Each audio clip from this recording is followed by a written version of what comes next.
Nah, ini yang menarik nih sahabat Properti. Kemarin di proyek kita di Bernai Indah Residen itu kedatangan seorang tamu sahabat Properti, developer pemula. Sebenarnya beliau ini bukan dikatakan pemula karena baru bermain sebagai developer perumahan subsidi, tapi beliau sebenarnya mantan pebisnis, kontraktor dan konsultan dan juga tukang. Nih lengkap, paket lengkap ya.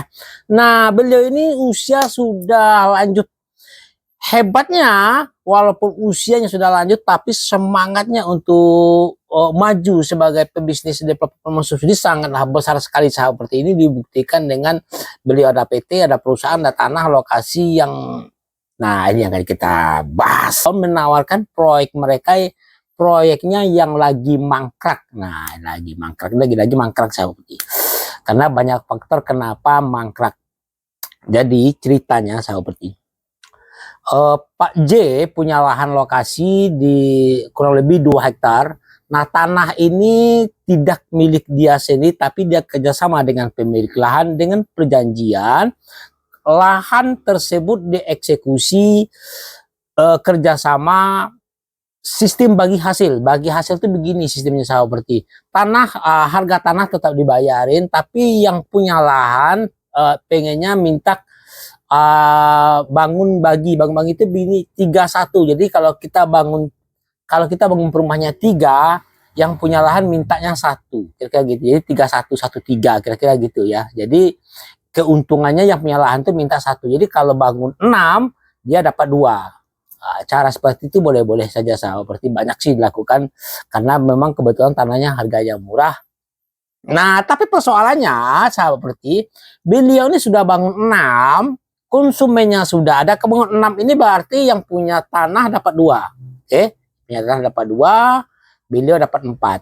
Nah, 4 ini mau diakad kreditkan oleh Pak J, tapi tidak bisa diakad kreditkan karena sertifikat masih sertifikat hak milik, bukan hak guna bangunan, sehingga sulit sekali untuk apalagi ini rumah subsidi ya. Rumah subsidi itu harus hak guna bangunan sahabat. Bisa juga hak milik, tapi panjang ceritanya. Nah, Pak J ini sudah memplotting, panggil orang BPN, Badan Pertanahan Nasional, untuk dibalik namakan sertifikat tersebut ke PT dia. Akan tetapi setelah dilihat diukur ulang oleh BPN, ternyata tanah ini bermasalah sahabat. Karena bermasalahnya begini, ada sekitar dari 2 hektar ada sekitar 300 meter persegi itu sebenarnya sudah pernah dijual belikan kepada pihak lain, tapi belum dipecah sertifikatnya, masih pecah induk. Nah, orang yang beli ini sekarang sudah meninggal. Kacau kan? Yang tinggal ahli warisnya. Ahli warisnya tahu kalau bapaknya beli tanah di lokasi tersebut. Persoalannya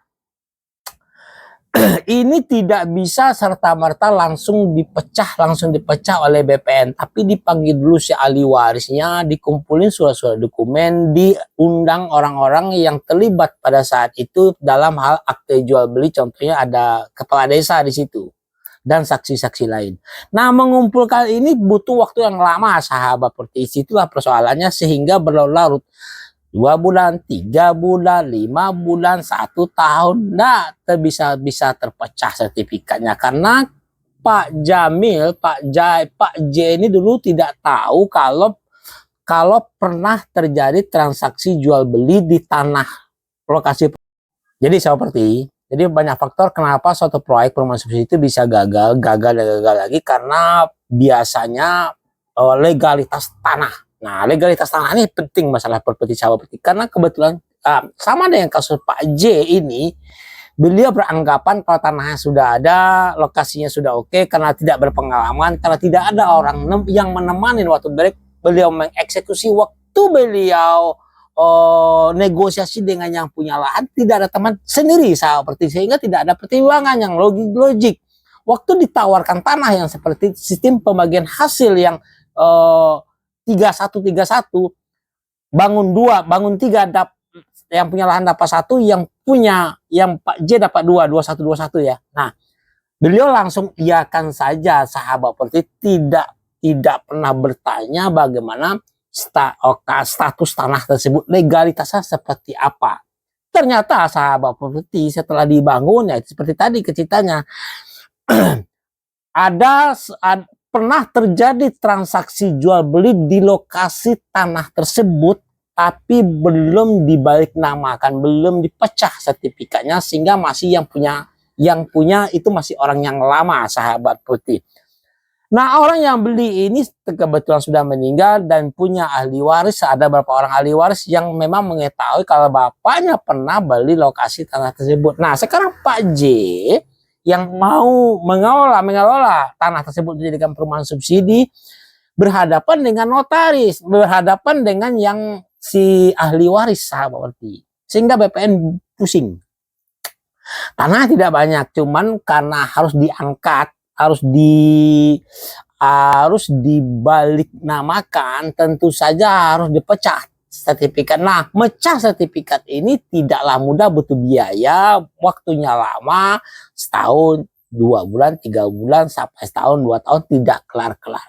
Sementara untuk bisa mengakad kreditkan rumah yang telah dibangun oleh Pak J, itu sertifikat harus dipecah atas nama PT. Sedangkan sertifikat itu masih atas nama orang yang lama, belum atas nama PT. Nah, itu persoalan, sahabat. Oke, jadi Pak J mau mundur, sudah terlanjur investasi, mau maju, terbentur dengan aturan, apa nggak sakit kepala, sahabat putih. Akhirnya beliau minta tolong ke kami, tolong Pak, bagaimana pemecahan persoalan. Oke, setelah kami hitung-hitung, kalau 6, 5 kali, jadi bangun 5 kali 6, 300 jutaan kurang lebih dia bangun rumah tersebut. Modal termasuk 300 jutaan. Jadi kesimpulan, supaya tidak berlarut, kami pun tidak berani mengeksekusi, mengambil alih, tapi kita ambil jalan tengah membantu Pak J, Pak, supaya tanahnya dikapling-kapling saja. Dikapling-kapling, ambil tanah Bapak yang berapa, jadi yang 2 hektar itu 1 hektarnya yang dikelola, 1 hektarnya nggak usah dulu, gitu. Jadi Pak J baru terbuka pikirannya. Sedangkan yang kena terjual beli itu kan yang 1 hektarnya, yang 1 hektar kan enggak. Jadi dipecah 2 saja, yang lain nanti dihitung, yang sisanya ini yang akan dikelola. Nah, seperti itu, sahabat ya. Jadi kesimpulan, kalau kita sebagai developer perumahan, apalagi pemula, kalau dapat lahan, jangan coba-coba, jangan sekali kalau kita sendiri, sahabat putih, yang deal-dealan dengan yang punya lahan, mengeksekusi. Harusnya bawa teman, bawa tim ahli, beberapa orang yang bisa mempertimbangkan bahwa jadi ada pertimbangan-pertimbangan secara teknis, sahabat putih. Jadi tidak langsung dieksekusi ya, supaya proyek Anda tidak mangkrak. Nah, kebanyakan proyek mangkrak itu karena legalitas tanahnya bermasalah. Oke, seperti nah, kalau legalitas bermasalah, kedepannya pasti bermasalah. Pasti bermasalah. Jadi pastikan legalitas tanah tidak bermasalah, maka kedepannya pasti enak, pasti aman. Jadi 1 bulan, cari informasi sebanyak mungkin sebelum Anda mengeksekusi itu lahan tanah. Cari informasi sebanyak mungkin ke tetangga sebelah-sebelah. Siapa yang punya ini, siapa yang punya ini. Biasanya orang yang lama tinggal di situ tahu seperti kondisi tanah yang sebenarnya, siapa yang punya dan bagaimana histori sebelumnya. Apakah pernah terjadi transaksi jual beli, apakah tidak. Oke? Itu tip dari kami supaya Anda aman ke depannya. Salam properti.